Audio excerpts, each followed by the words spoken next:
Okay, welcome to the 25th lecture of the numerical analysis of ODEs. So I will today finish with the examinable material, and I am in the middle of chapter 6 on boundary value problems. We've finished with the section on finite element methods, where I did last time do an abstract error analysis, prove that for the variational form of a boundary value problem, the Galerkin orthogonality holds. We have Sear's lemma, which means that the finite element solution, the Galerkin solution, the solution in a subspace VH of V, is the best approximation in the energy norm. And then we applied it to the model linear ODE boundary value problem minus k u primed, all primed equals f, by using a very particular VH here. In particular, we're using the interpolant, the piecewise linear interpolant in the finite element space of piecewise linears, and proved that for that piecewise linear interpolant, using results from numeric 0, we essentially were able to prove that the derivative, the error in the derivative in the error in the infinity norm is bounded by, or goes to 0 with rate h if u has two continuous derivatives. And then using this result within here, we were able to finally prove our convergence result for the finite element method, which shows that we have linear convergence in the energy norm. Okay, so the final, as I said, examinable part of the course is now to solve the resulting linear systems A, y equals b that we get from finite difference or finite element methods iteratively. And we were linking back to chapter 6, where we did descent methods, in particular the gradient method, and we therefore consider A, y equals b as a minimization problem, and the minimization problem that's equivalent to A, y equals b is to minimize the quadratic functional that's given here, a half ax minus bx. So that's equivalent, as I proved at the end of last lecture. Okay, so finally we started already last lecture with the first example of an iterative method for solving this minimization problem, and showed that in the particular case of the quadratic functional given above, the gradient method from chapter 4 simplifies, and we can explicitly work out the line search. And the line search parameter is in fact given here. So alpha k is the norm of gk squared divided by the a norm of gk squared. So this could be also written as norm of gk squared divided by a norm of gk squared. And then the updates just xk plus 1 is xk minus alpha k times the gradient k, and the next gradient gets updated by subtracting alpha k a gk. We finally proved that for SPDA, let's do this now. For SPDA, the gradient method converges for any initial guess x naught to the solution of our linear equation system, and the error in the A norm converges with this rate. So actually I didn't prove this. This is what I left for now. Okay, so let's try and prove this now using the properties of our functional and our linear system. So we consider, for simplicity, I abbreviate the error as xk minus y, so that I don't have to write it out all the time. Then it follows, we can now study what happens to the error in one time step, or in one iteration rather, sorry. So the a norm squared of this error minus the a norm of the error in the next time step divided by the a norm ek squared. You will see in a minute why this is helping us to derive a bound of the type above. So this bound above has a number, so this is 650, and the system here and the method here is 649. Okay, so let's use the definition of the A norm. So that's A EK EK minus, and here we're gonna substitute our formula for EK plus 1, so that's A of EK minus alpha K GK. That's including the update in the kth step, and again EK minus alpha K GK divided by, and we leave the bottom for the moment alone.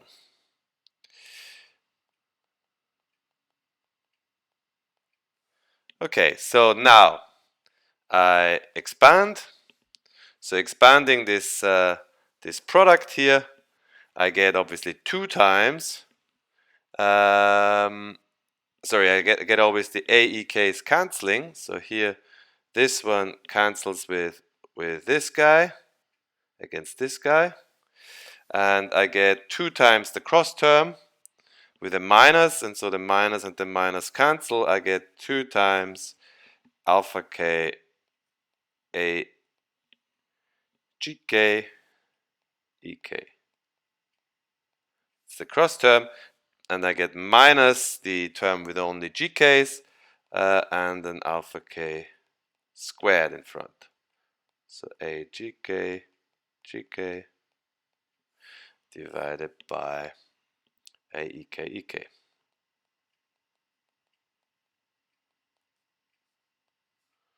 Okay, now I exploit the fact that A EK is GK. So let's do the side. So A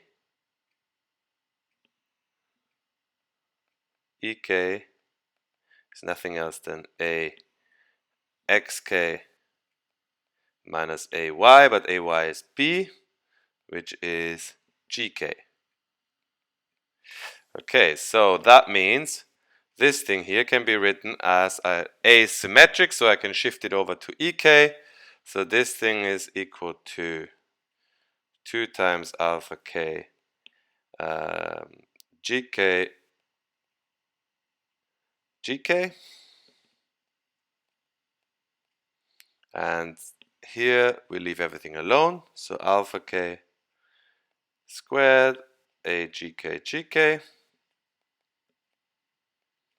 and in the denominator we also use this formula, and so this can be written as GK A inverse GK.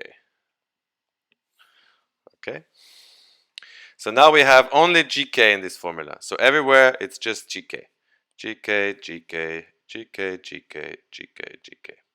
So now let's look at this. First of all, rearrange it.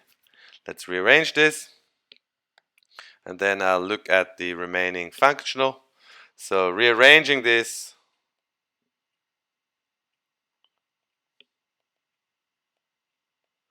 we conclude that, so I call this thing here, let's highlight this, I call this here rho of GK.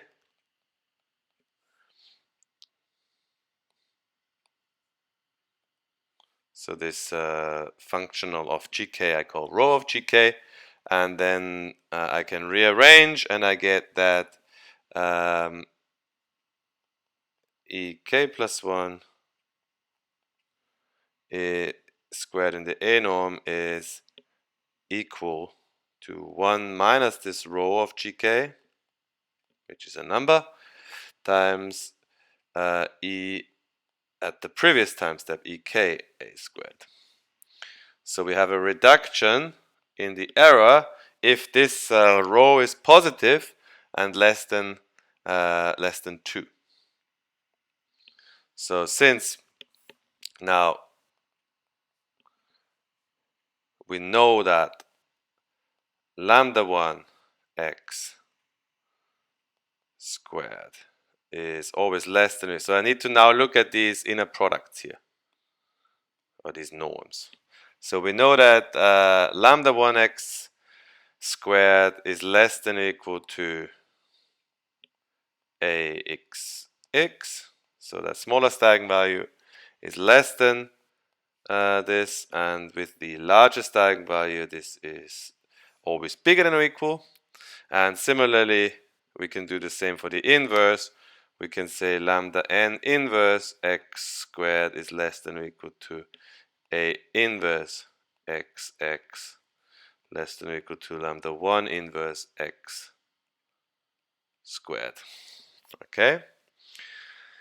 Now can use this. So I know that this thing here is I want to bound rho from below. And so if I want to bound rho from below, I use here the upper bound, which is lambda inverse x squared, and I use here the lower bound, which is lambda n inverse. And so I can basically immediately, it follows immediately that rho of x is in fact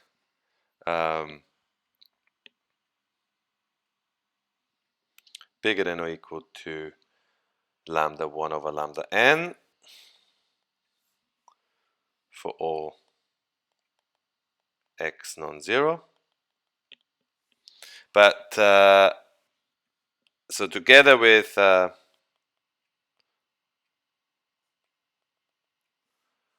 651, with our bound or a reduction, this is in fact sufficient to prove convergent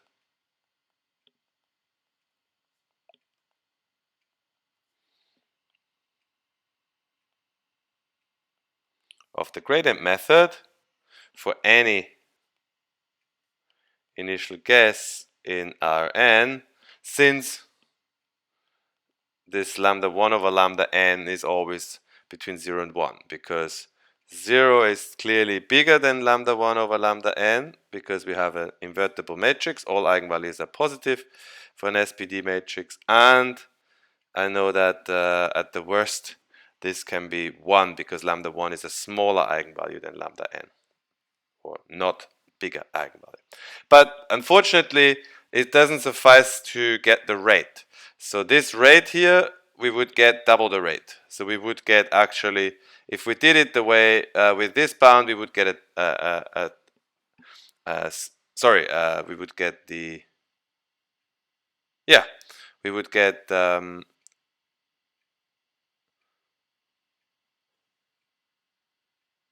double the rate, which is actually worse. Okay, so so what we do instead, however, to obtain, we use some result which is a special case of the Cauchy-Schwarz inequality, but I'm not gonna prove it because we're too far on in the course now to do such technical proofs. The error bound 662 here, 662. That's the wrong, okay. Something is wrong here.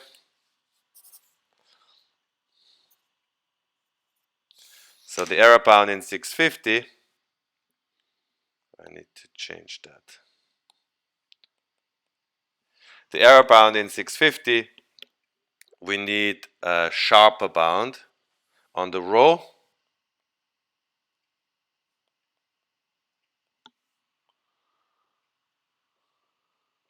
Or we need the sharper bound. Rho of x is in fact not just less than equal to, bigger than equal to lambda 1 on lambda n, it is in fact bigger than equal to lambda n times lambda 1 divided by 4 times lambda n, lambda 1 divided by lambda n plus lambda 1 all squared for all x non-zero in Rn. And that's 652. Okay, so this can be, I'm not proving it as I said, which can be proved by first expanding the vector x in an eigenbasis, in the eigenbasis corresponding to A, and then you can actually get this sharper bound. It is referred to as the Kantorovich inequality.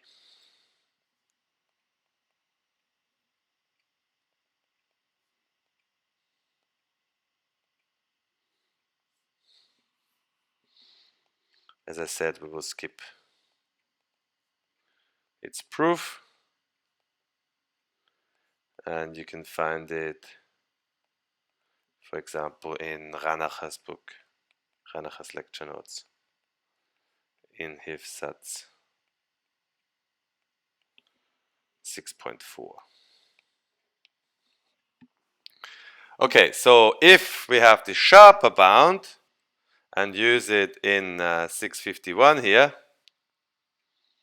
so now using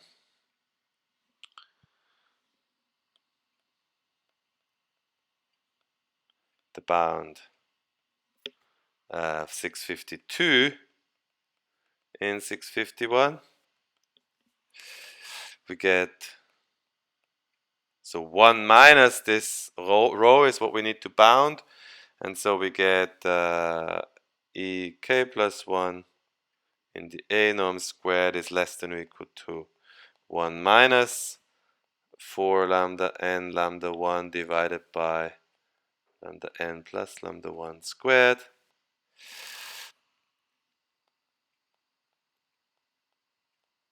which is equal, which can be rearranged to be lambda n minus lambda 1 divided by lambda n plus lambda 1 to the k squared, times ek a squared. Okay, so we have got the reduction in one step in the square energy norm and the square A norm by a factor lambda n minus lambda 1 divided by lambda n plus 1 squared.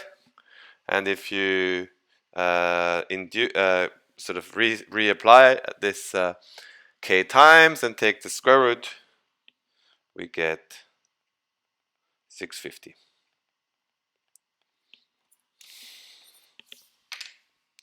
So recall 650 was simply that the error norm converges, the A norm converges with this rate.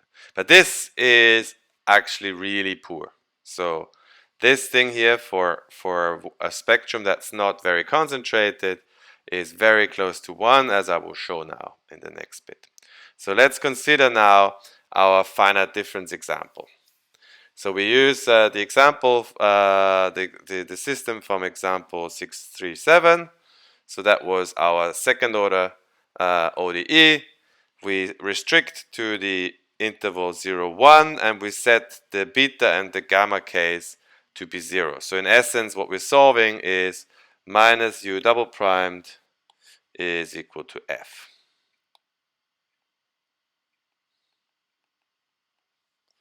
And u of 0 and u of 1 is 0. Okay? So if you look back at this finite difference system, you will see that the system matrix there, LHY, LH is essentially h to the minus 2 times a matrix. If you substitute, so if you set beta and gamma to be 0, then you end up just with having 2 over h squared on the diagonals and minus 1 over h squared on the off diagonals. So this is our system matrix. So this matrix times y, the vector y with n minus 1 entries on the mesh with mesh size 1 on n equals fh. And note that when we look at the finite element system, so have a look back at the finite element system with matrix A in 640, if you apply that on the same mesh as in example 6.37, careful, unfortunately I switched from a mesh with n vertices to a mesh with n plus 1 vertices when I switched chapters.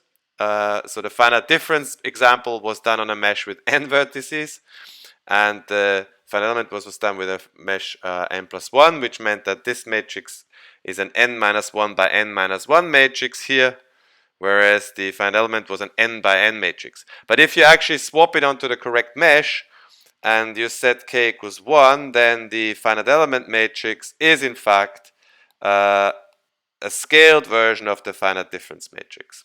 So whether we solve the finite element system or the finite difference system is the same.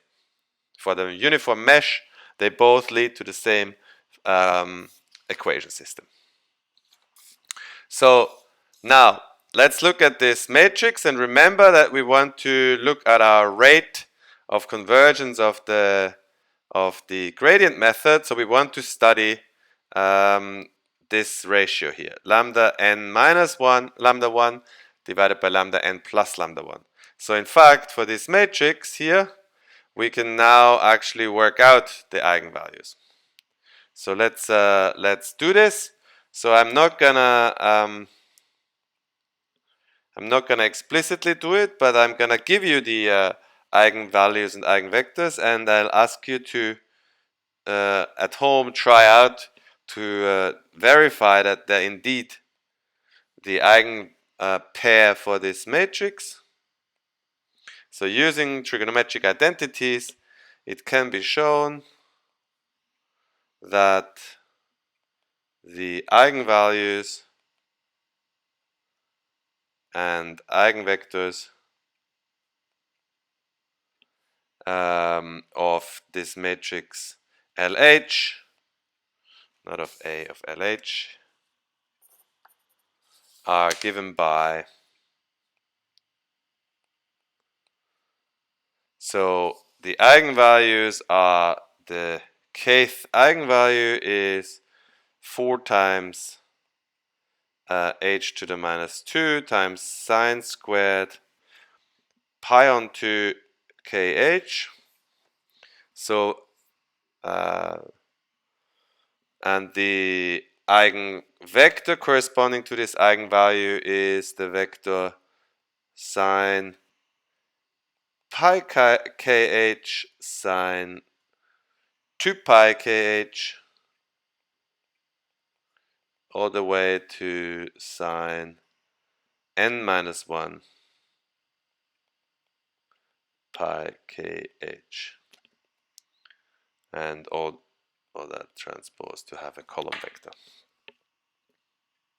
And that's for all k from 1 to n minus 1. So that's the n minus 1 eigenvalues of the system. And as I said, please use the trig identities to verify that that LH times VK is in fact lambda k VK.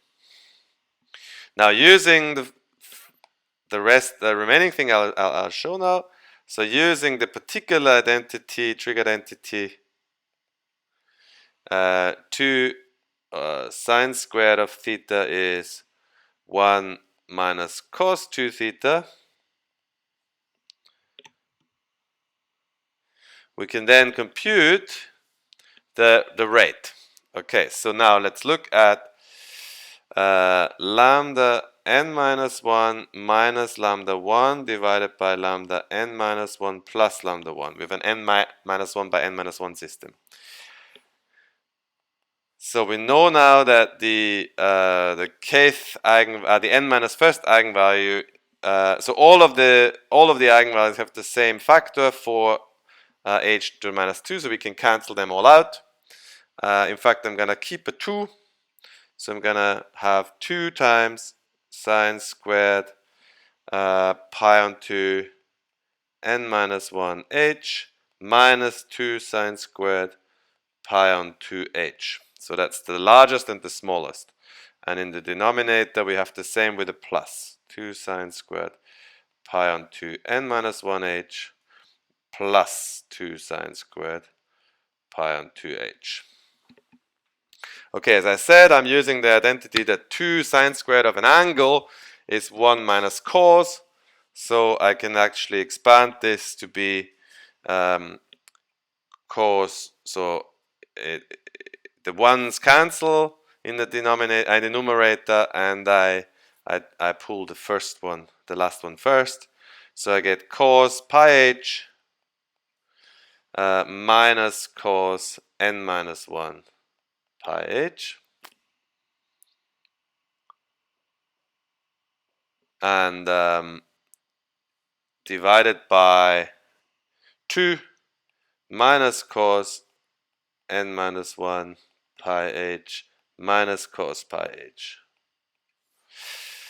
Okay. So now I observe that h, remember h was 1 on n. And so I can rewrite that as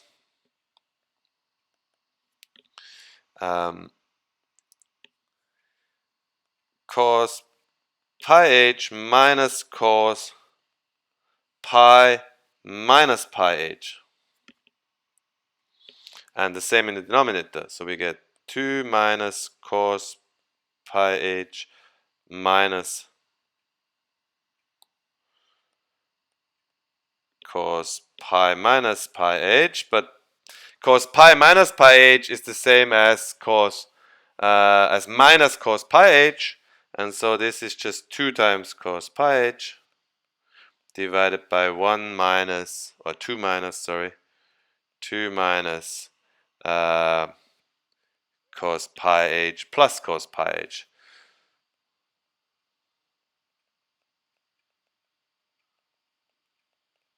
Or in other words, we get cos pi h out. Denominator, these two things cancel, and then the 2's cancel, and we get cos pi h. So now Taylor expanding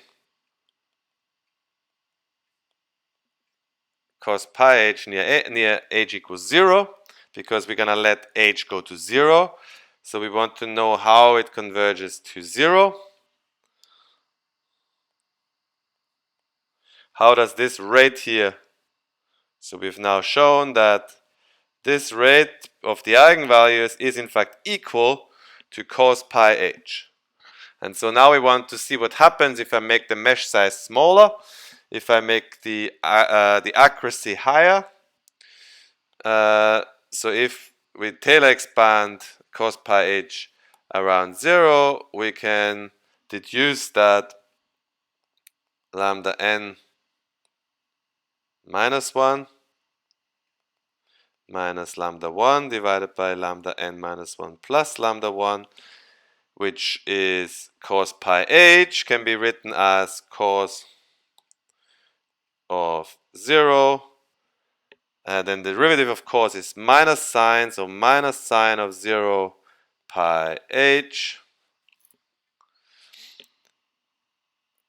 minus sine derivative is cos, so minus cos 0 pi squared h squared over 2 plus sine of 0 pi cubed h cubed over 6 plus order h to the 4th.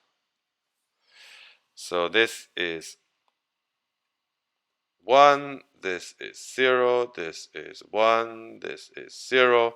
So in total we get 1 minus pi squared on 2h squared plus order h to the 4th. Okay? So the convergence rate of the gradient method applied to this finite difference system becomes quickly very poor. So the convergence rate of the gradient method becomes poor very quickly. So if we look at it for h 1/10, which is not very accurate, if we just take a mesh size of 1/10, we already have that the convergence rate has been reduced to 0.951.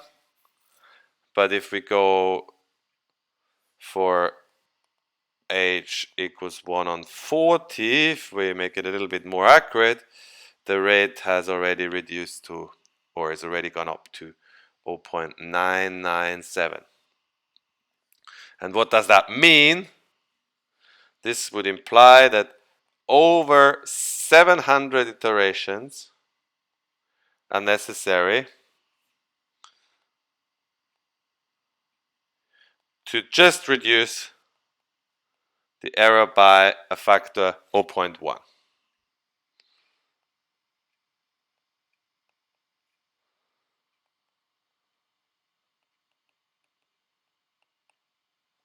So just to get one digit in the error and in the accuracy, you need 700 iterations of the gradient method. I will have an example later where you see how bad gradient method gets, but where I'm really trying it out. But before I do that, let me show you a better method, and then we'll compare the two. Okay. So the better method is a variant, another descent method, called the conjugate gradient method. So what was the problem? So the gradient method in each iteration used only local information, only uses the structure of the system of the quadratic functional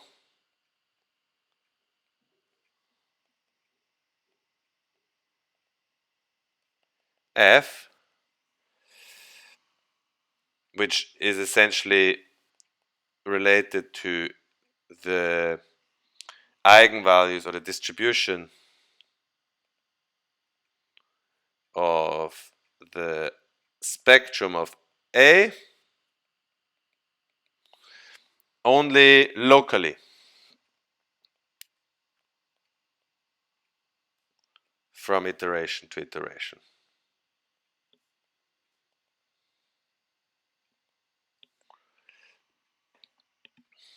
So if you have, I think I did this drawing before, if you have a minimization of some quadratic functional, so it's an ellipsoidal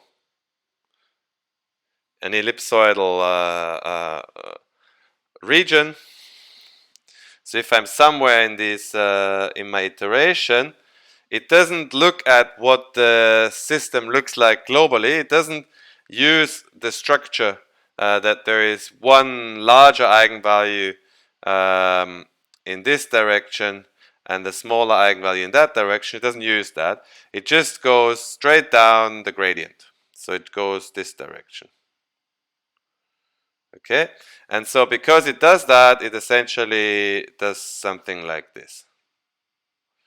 Okay, so it really doesn't exploit the fact that actually we can get information about the matrix A from our iterations.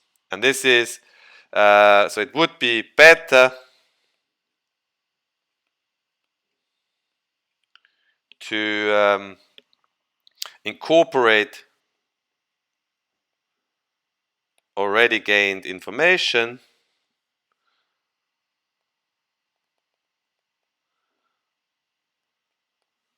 about the system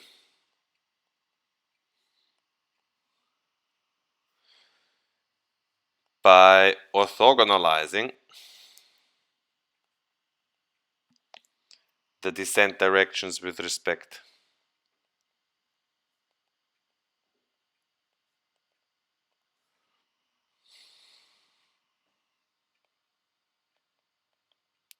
to previous directions. So if I don't forget the fact that I've already kind of gone in the wrong direction, or that I've already looked in a particular direction, which is more important, and orthogonalize them, then I can get a better method. So this is the basic idea of the so-called conjugate gradient method, or CG method. Conjugate gradient, or CG method,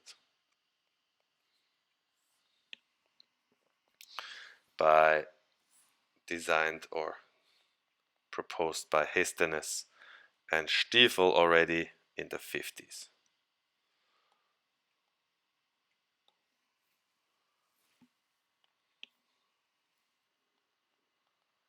The reference is in the notes.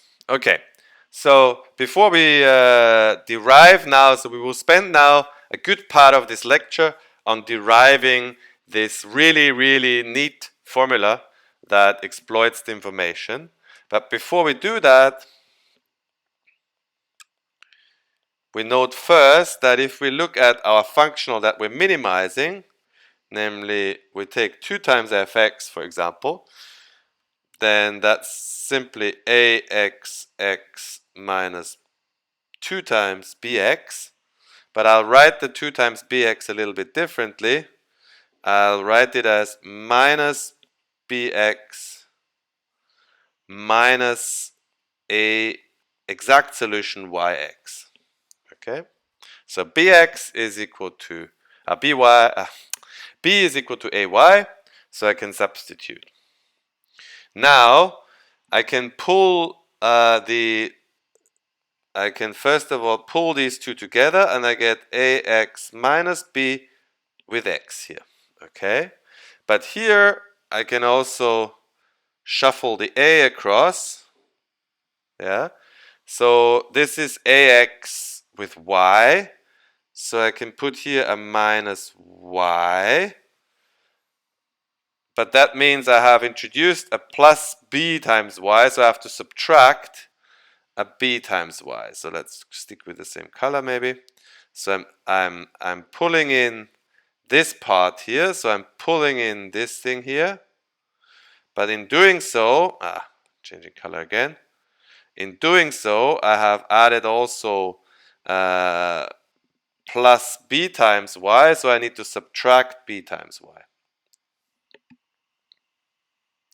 And if I look at what this is, then you see that this is, of course, a times y. And so this whole thing becomes the a norm of x minus y all squared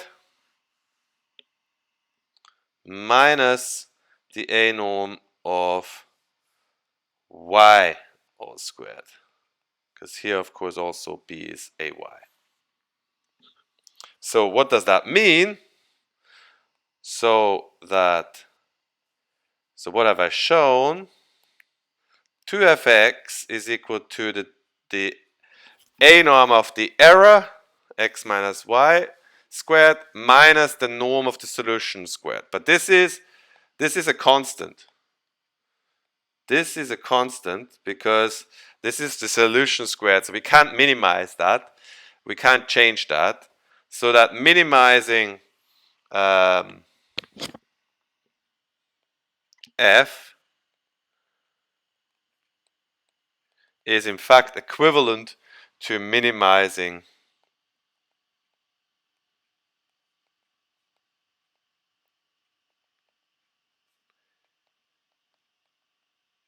the a norm of the error.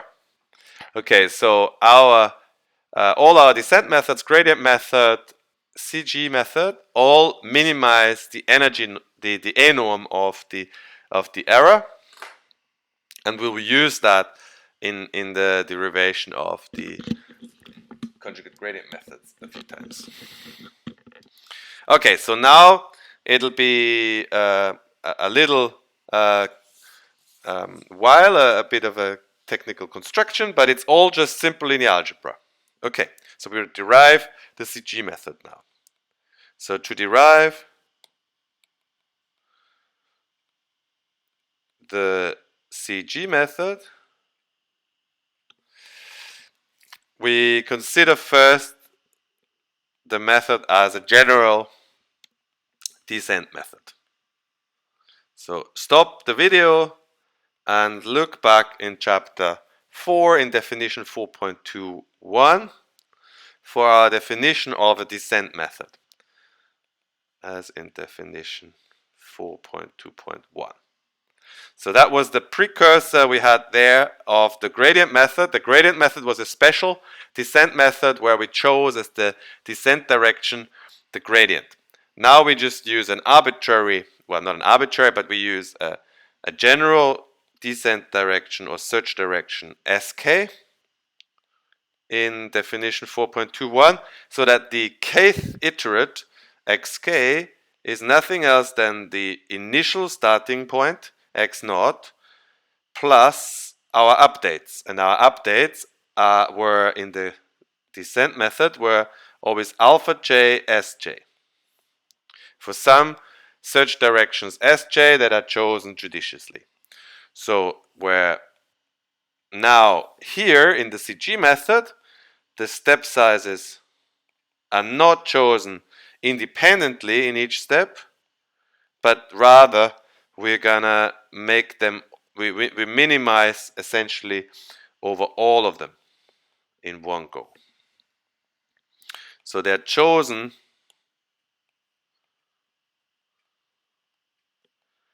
to minimize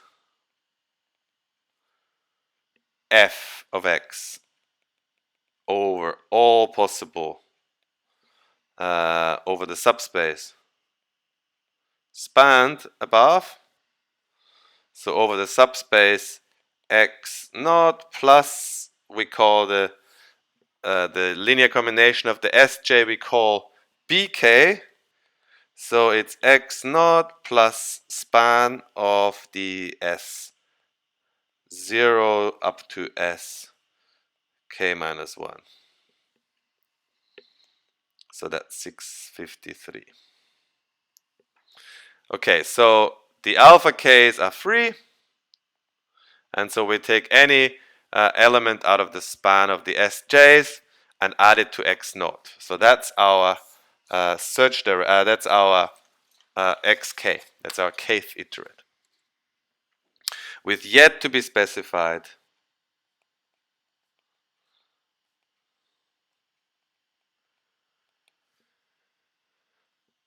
and linearly independent search directions.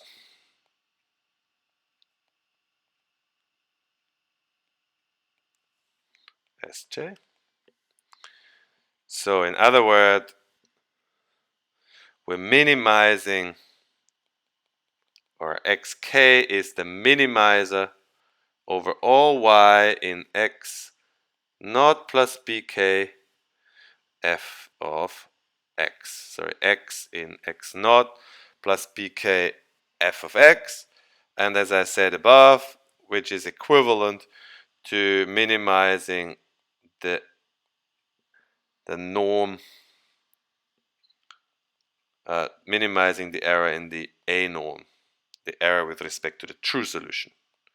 So this is minimum x in x naught plus bk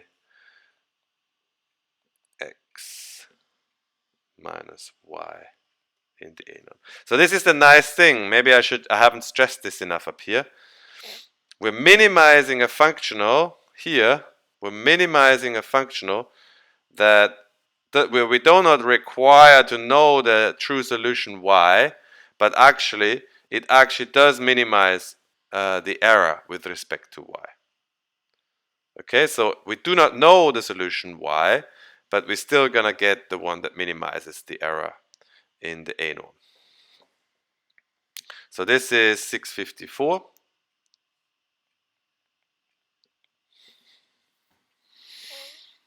And now, as usual, when we have a minimization problem, and this is now a minimization problem of a linear vector space of a quadratic functional.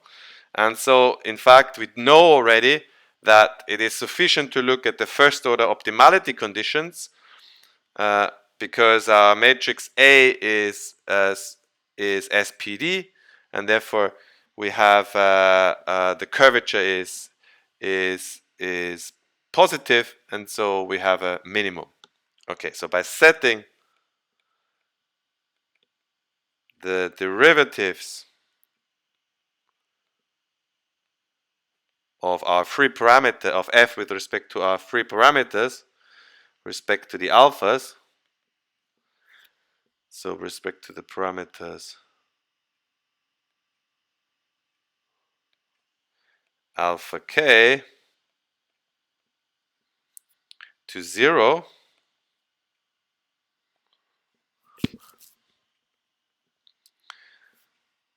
we can derive the following orthogonality conditions. So we can derive the following orthogonality conditions for the gradient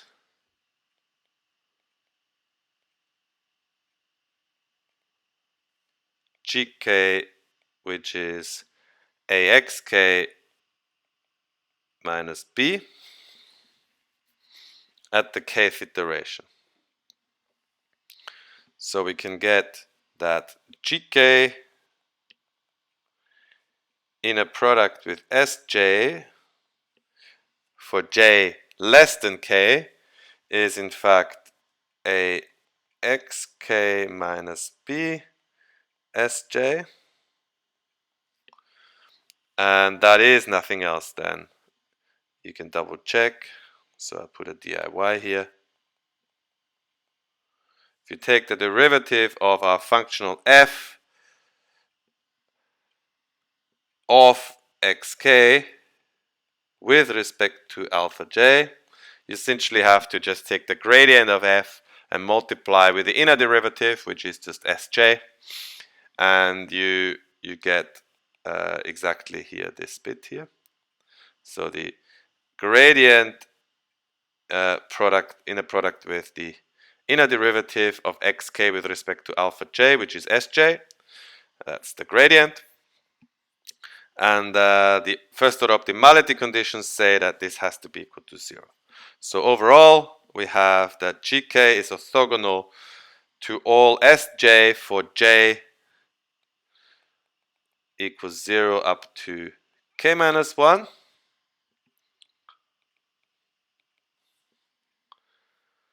And now we need to still pick. So we have, as I said, we have to yet specify the S0 to Sk minus 1.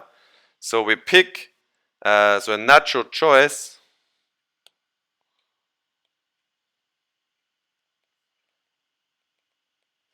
for Bk is the so-called Krylov subspace.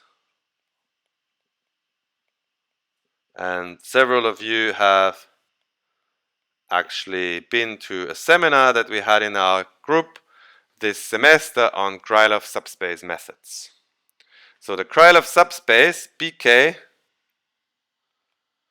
we denote it by K for Krylov. K at the kth iteration has as input the vector S0 and the matrix A, and is defined to be simply the span of this chosen vector S0, A S0, all the way up to A to the k minus 1 applied to S0. So we take S0 and apply A to it up to k minus 1 times, and any linear combination of that will be our Krylov subspace, and S0 is chosen to be the initial gradient, or the inverse of the initial, the minus of the initial gradient. So B minus AX of 0, and this is 656. Okay. So this is our Krylov subspace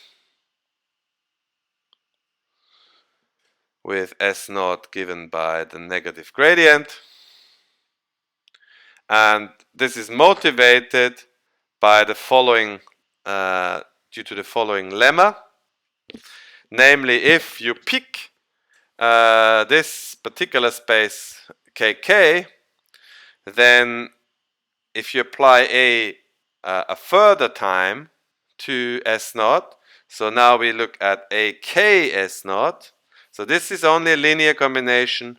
Here we only have a linear combination of S naught up to a to the k minus 1 S naught, and here we have a to the k S naught. If a to the k S naught would be in this subspace, then the gradient of k is in fact 0, and we have found the solution.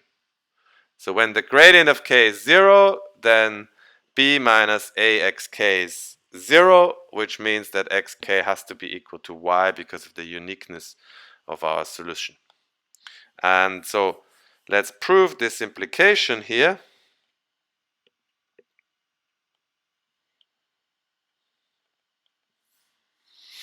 So let's assume AK S naught is in fact in the Krylov subspace, spanned by S naught and A.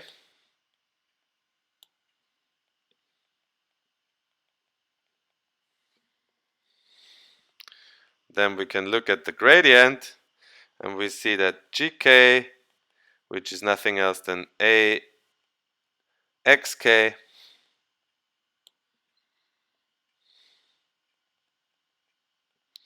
I'm gonna add X naught in there and subtract it again, because then I have that GK, well, let's do it in 2 steps. So this is AXK minus B, okay, and I'm gonna add and subtract AX naught, so then this is equal to AXK minus X naught minus S naught, and that obviously is an element in the space minus S naught plus A times the Krylov subspace.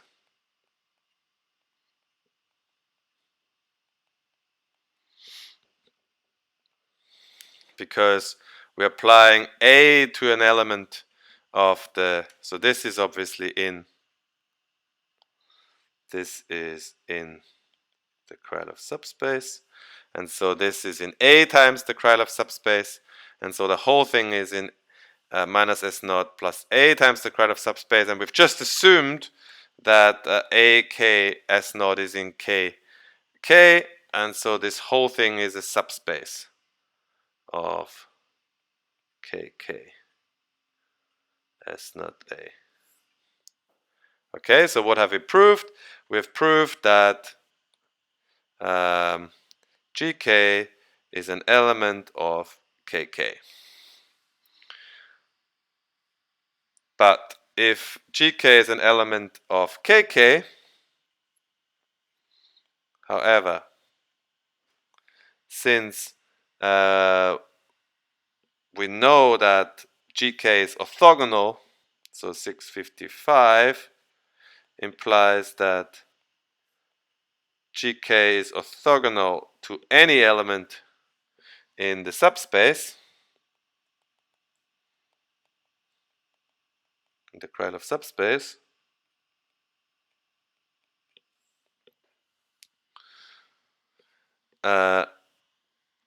it has to be orthogonal to itself, and that is not possible except if GK is the 0 element. Okay, so it has to be orthogonal to all elements of the subspace. If GK is in the subspace, then it has to be 0.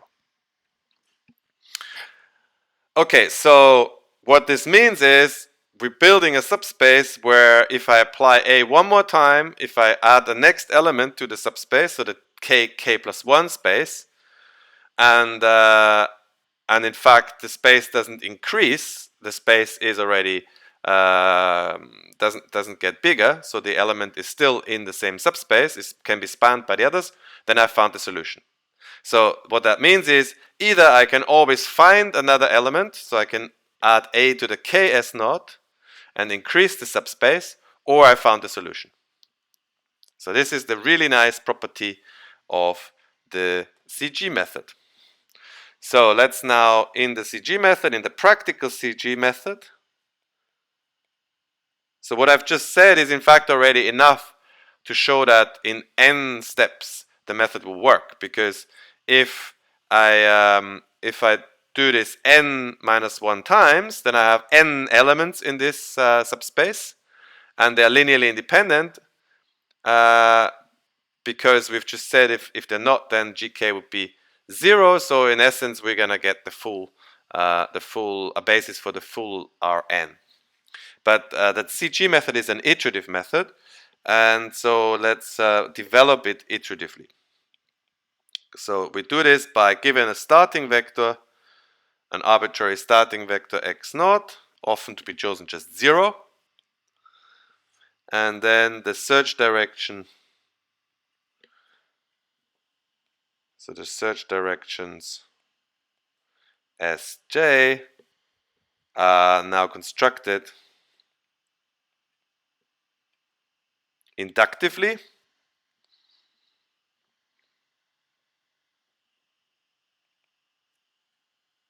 by inductively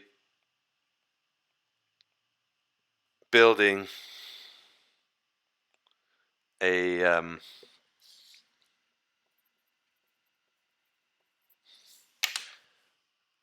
orthogonal basis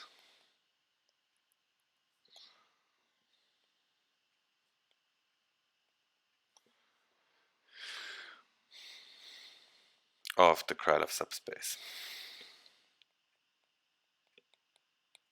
Okay, so let's do this induction. We start with k equals naught, obviously, and k equals naught is clear. We just set s naught to be the negative gradient with the initial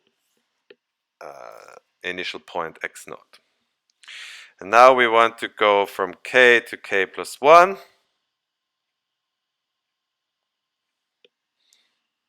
So we assume that we have already got s naught up to sk minus 1.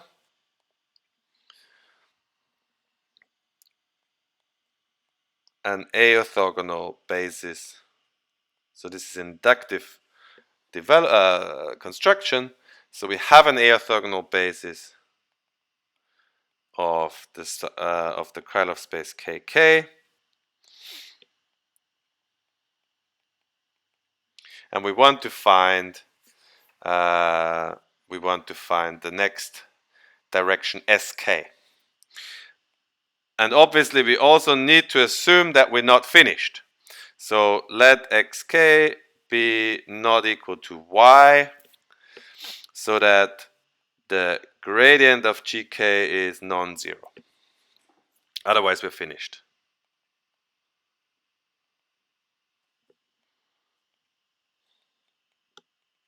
We found the solution and we don't need to iterate anymore. So now we construct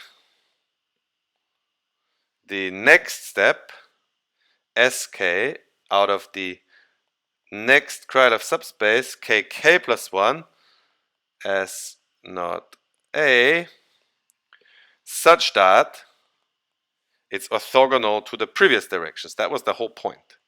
So we want ask sj in the inner product to be equal to 0 for all j equals 0 up to k minus 1. So that's our A orthogonality condition, 657. And we use the following ansatz.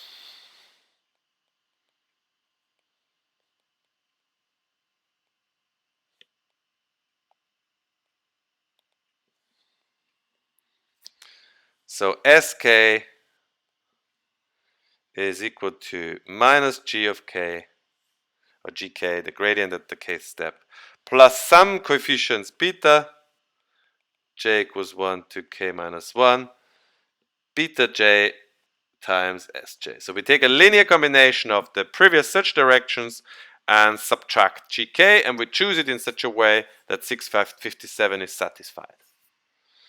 And obviously we want this to be now an element in our next subspace, and that is the case because gk is axk minus b, and so gk comes out of the next Krylov space.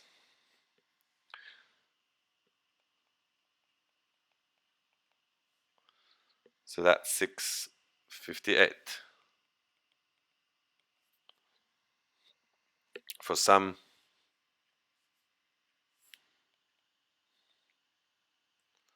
beta 0 up to beta k minus 1. Okay, so first of all, we've assumed that gk is non-zero, so that we're not finished. So that actually implies that gk cannot be an element of kk. That's the lemma we've just proved before.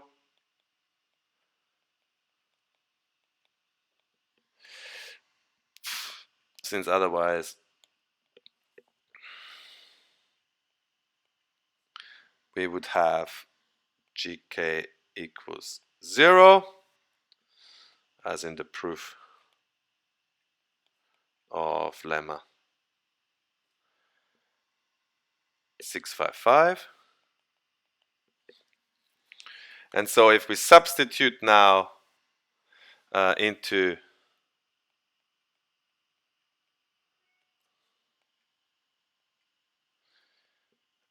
(658) into 657, our ansatz into 657,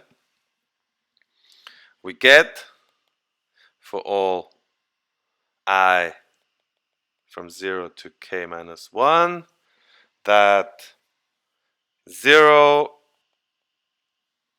sk a si is symmetric, so I can just shuffle it across, equals, so I stick in our expansion, so minus gk plus sum j equals 1 to k minus 1 beta j sj with asi. I can expand it out, which gives me minus gk a sj si plus beta I s I a si.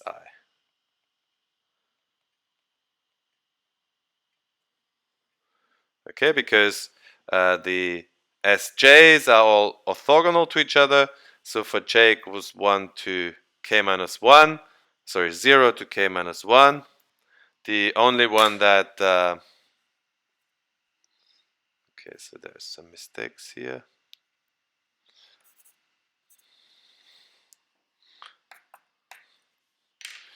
Did I put it here as well? Yeah, here also 0. So all the other ones are 0, and you're only left with the ith one. And now we can look at the individual ones. So from 655, from the orthogonality relations now, it follows that all of the ones up to k minus 2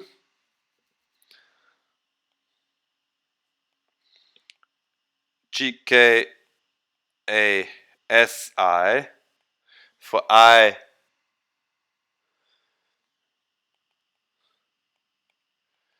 from 0 to k minus 2 is 0, and thus if we substitute here, so if this is 0 for I from 0 to k minus 2, then beta I has to be 0. So thus beta I is equal to 0. So only beta k minus 1 is non-zero. And for I equals k minus 1, we get, so now we substitute k minus 1 and write it out again. So then we get beta k minus 1 is equal to, okay, so we have to rearrange this. So let's highlight it. So 0 equals to this thing here. So we rearrange it and we get that beta k minus 1 is equal to gk a sk minus 1 divided by sk minus 1 a sk minus 1. And we actually denote this by beta superscript k minus 1, so that it's the same as the alphas, where we also use the superscript. And also we can substitute back in here our formula, and we get that sk minus 1, sk is in fact minus gk plus beta k minus 1 sk minus 1. And that's 659. Okay, so we have now a formula for our S. So we know now how to compute our S given this coefficient beta here. So we have a search direction, and we finished with defining our method. Now we just need to conclude what it means for the whole steepest descent, for the whole descent method. So what does it mean for the next step size? Where we're minimizing alpha k such that the f is minimized over the whole Krylov subspace. Remember, all the other ones, alpha 0 to alpha k minus 1, have already been chosen. We're only allowed now to choose alpha k, and we wanted to choose it so that the orthogonality condition for the new iterate xk plus 1 minus b, the new iterate needs to also be orthogonal with respect to the final direction that we've just added. It's already orthogonal to the others, and we add and subtract in again suitable where we expand xk. So xk is xk plus 1 is xk minus xk plus, plus alpha k sk. And so if I substitute that in, I get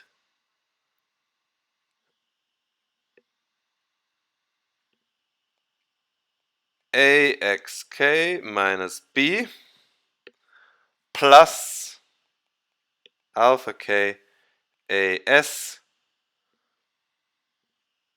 k with sk.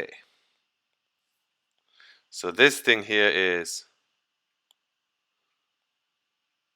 gk, and the other thing is alpha k sk. So this whole thing becomes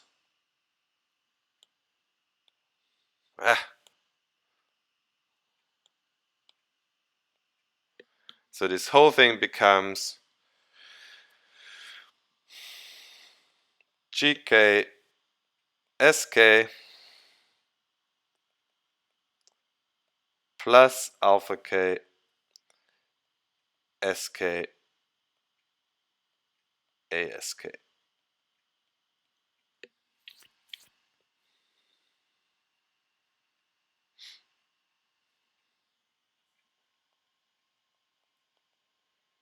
And putting it all together, we found that xk plus 1 is xk plus alpha k sk, gk plus 1 is gk plus alpha k a times sk, so that's just for any descent method, but here specifically we have alpha k now equals gk minus gk sk divided by sk ask.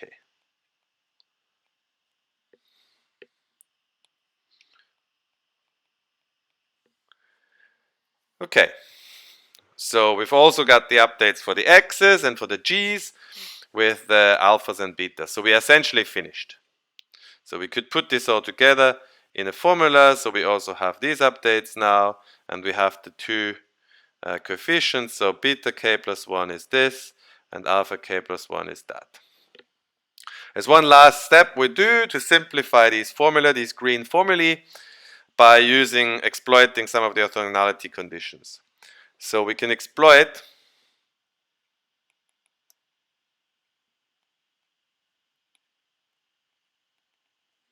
so first of all, we know that the k plus first gradient has to be orthogonal to the kth gradient.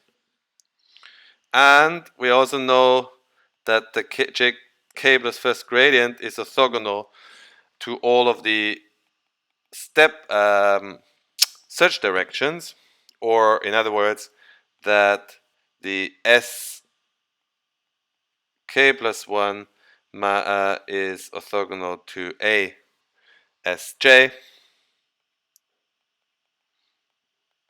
for all 0 less than or equal to j less than or equal to k. So we know that, write this a bit cleaner. So as or sk a sj, yeah, sk plus 1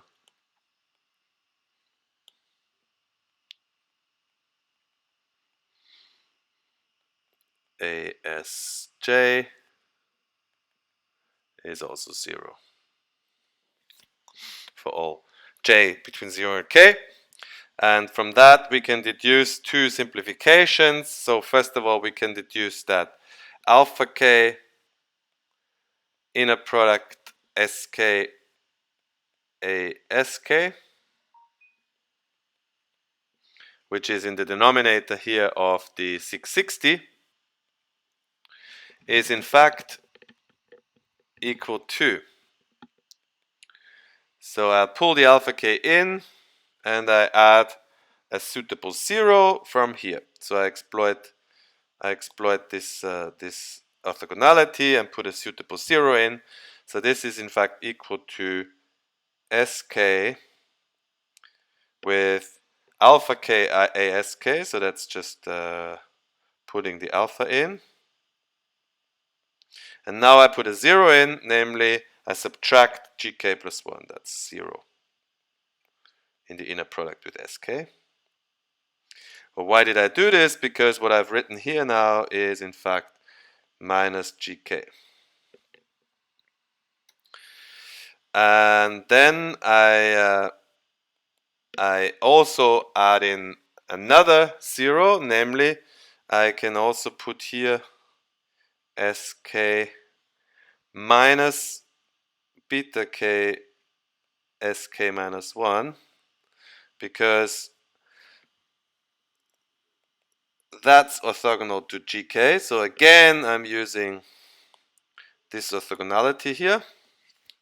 And why did I put that in? Because that is also equal to minus gk. And so in total, we end up getting that this whole thing is equal to the inner product of gk with itself, or the square norm of gk. Similarly, we can also do alpha k ASK GK plus 1.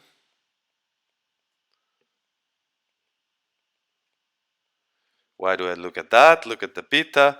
So that's the numerator of GK, of beta K.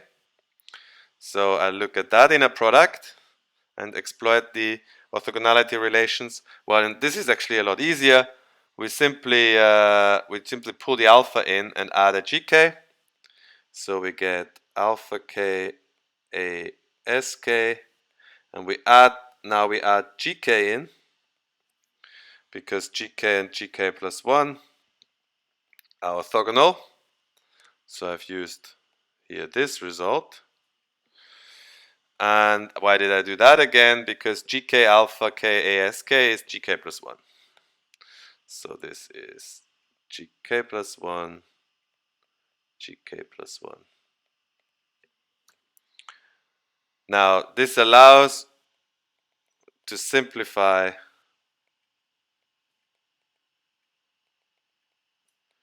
the formulae for alpha K and beta K above.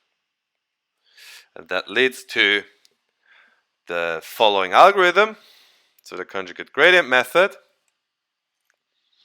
The conjugate gradient method is given initial value, so it's very similar to the gradient method. Given an initial value x naught, we compute the first such direction to be the negative gradient direction. So that's no different to the gradient method, that's the same. And then we do it slightly differently. So instead of in the gradient method here we had a GK GK, we just put a SK SK there, and we don't quite use the gradient as the direction. The updates are, as for any descent direction, just adding alpha K SK and adding alpha K ASK to the gradient. But in order to get the next search direction, SK, we compute this ratio of the squared norms of the gradients. So this is nothing else than, so this can be written again as GK norm squared divided by SK A norm squared, and this can be written as GK plus 1 squared divided by norm GK squared.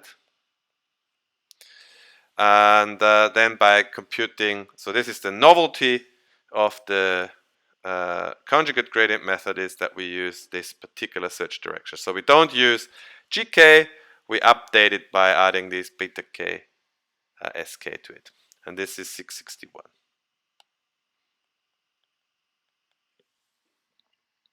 So by construction,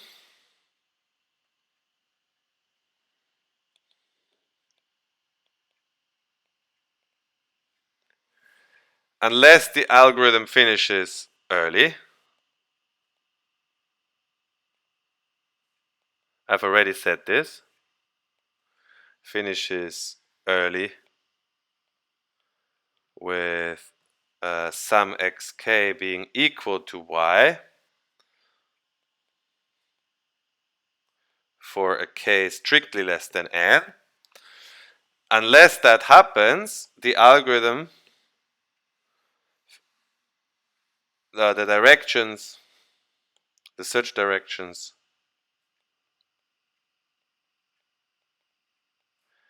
S naught up to Sn minus 1 produced by the CG method are orthogonal.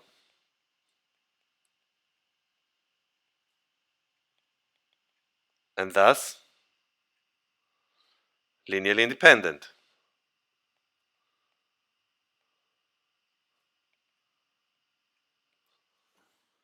So we have n vectors that are linearly independent in Rn. Okay, so S naught to Sn is a basis. S naught to Sn minus 1, sorry, is a basis of Rn. So we have a method that produces a basis of Rn, and therefore we can collect everything in the following theorem, Namely, suppose A is SPD, so that's quite a while back we made this assumption. I've not reminded you of this. In the last lecture we did this. So suppose A is an SPD matrix, then in exact arithmetic, so this is quite important because in practice, unfortunately, this method does not always retain A orthogonality for large n. So in exact arithmetic, the CG method terminates for any initial value x naught after some k less than or equal to n iterations with the exact solution. And what I mean by this is it either terminates early with k less than n iterations, or at the very least after n iterations it converges with the exact solution. And we know that in each iteration we have that the produced solution actually is the minimum of the energy norm. So over the subspace x naught plus Krylov subspace. So the Krylov subspace is the span of S naught up to a to the k minus 1 S naught, which is spanned by the A orthogonal basis produced of the CG method. Okay, so there's no proof necessary. We have essentially proved this as we developed the method. I'm just going to comment a bit on this. So, yep. Remark 6.5.1. So we've just seen that the CG method is in fact a so-called direct method.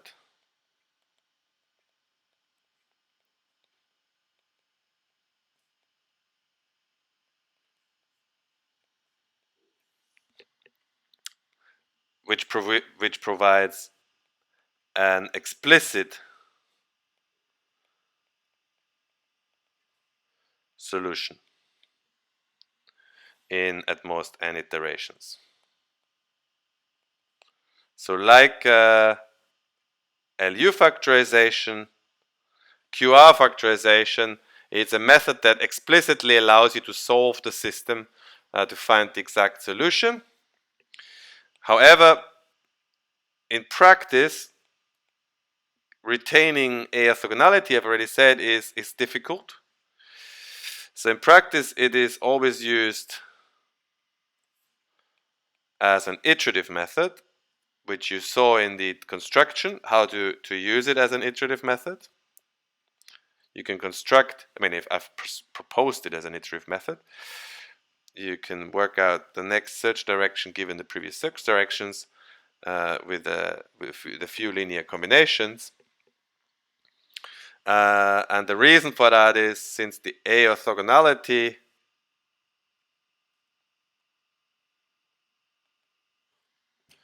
may not be guaranteed,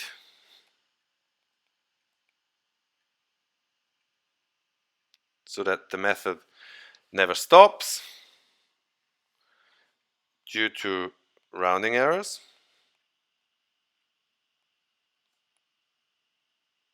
And much more importantly, depending on the spectrum, it actually the method often leads to very good approximations already after significantly fewer than n iterations.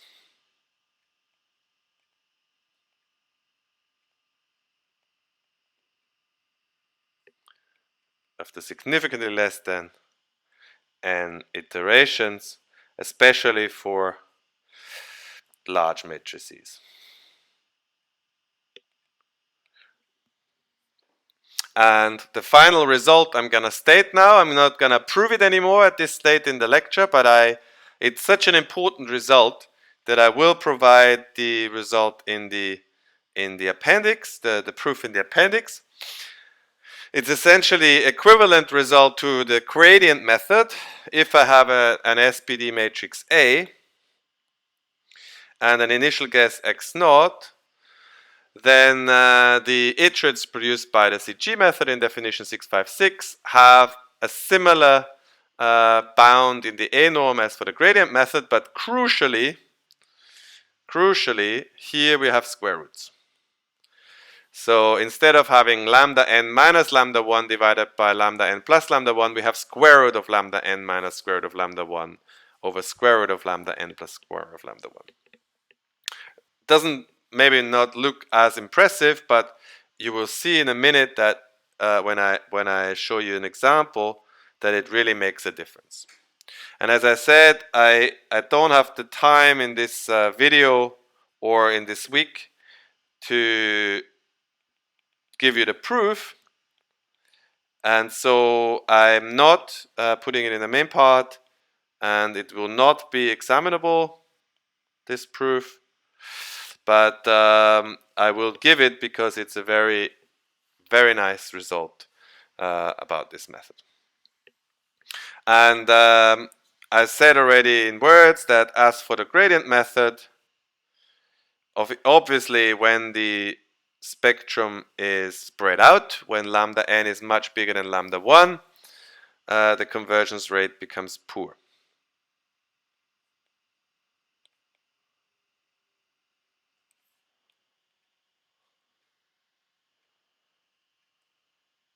When lambda n is much larger than lambda 1. But because we have got square roots, this is much more moderate than for the gradient method. And the number of iterations, therefore,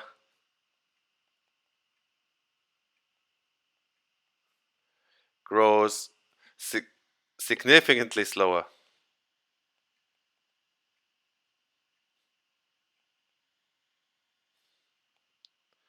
than for the gradient method.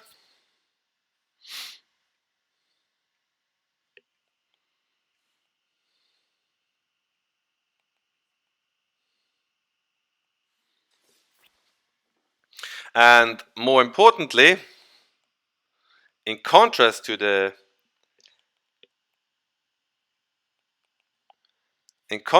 bound for the gradient method, which we will see in the next example, which we'll see is sharp,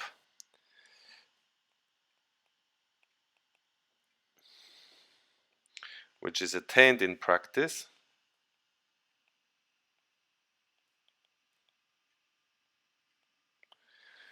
The bound for the CG method, just here, 626,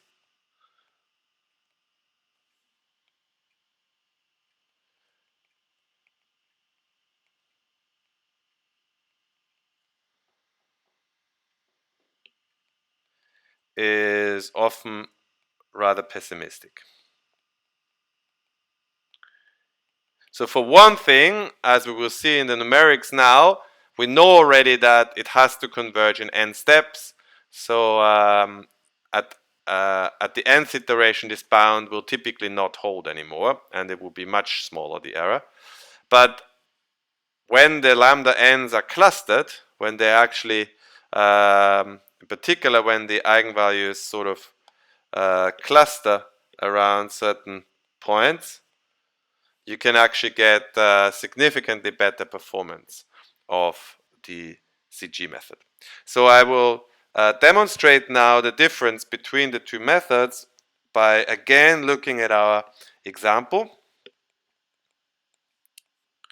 So we return to the finite element system, or to the finite difference system, sorry. As I said, it's the same.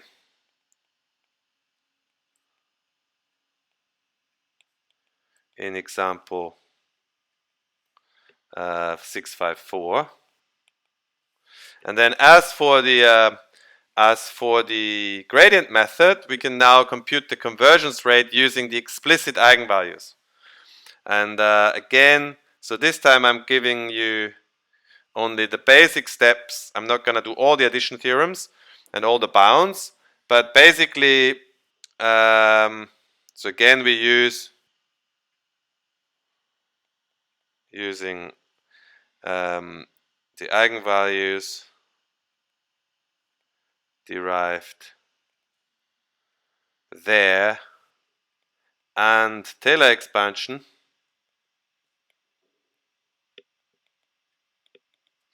We can now look at the square roots. So when we look at the square roots, lambda n minus 1 square root minus lambda 1 square root divided by the sum of the two.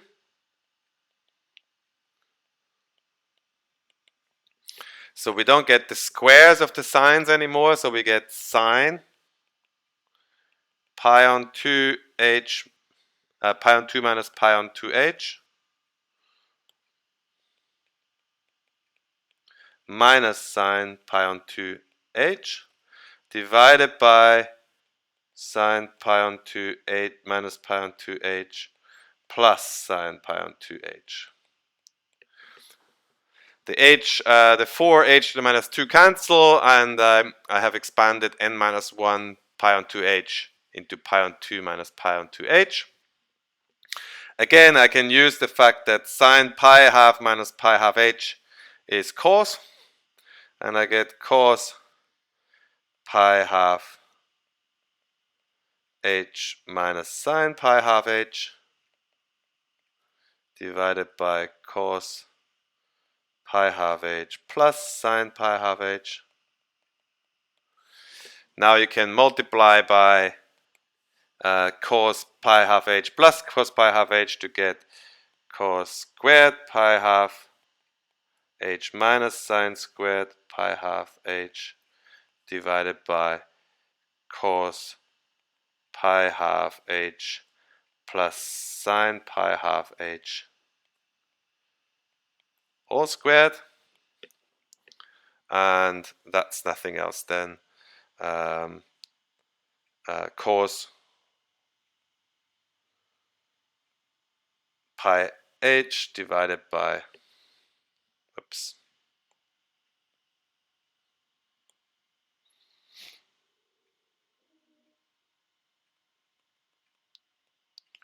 divided by 1 plus sine pi h. And we can Taylor expand that, and we get 1 minus pi h plus pi squared on 2h squared plus order h to the third. So you see, before we had 1 minus pi squared h squared, pi half h squared, and now we have 1 minus pi h. And that actually goes much slower to 1. So that's the rate degenerates significantly slower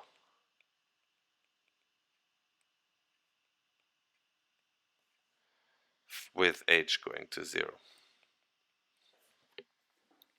So in table 6.1, in table 6.1,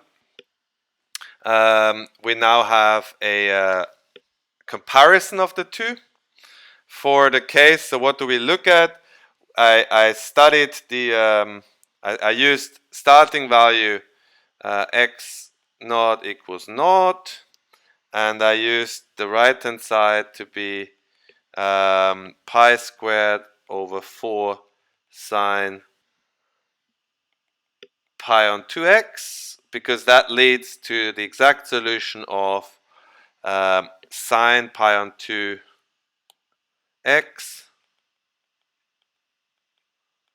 minus x. And so I compared here in the table the performance in that case. So first of all, we look at the error estimates.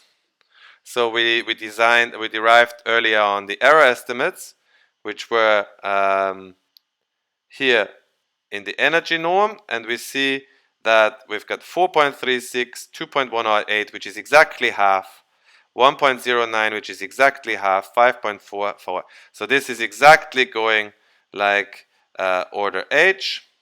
And here we have 2.98, 7.58, 1.91, 4.80, 1.20. Again, we see that this exactly as predicted goes like order h squared.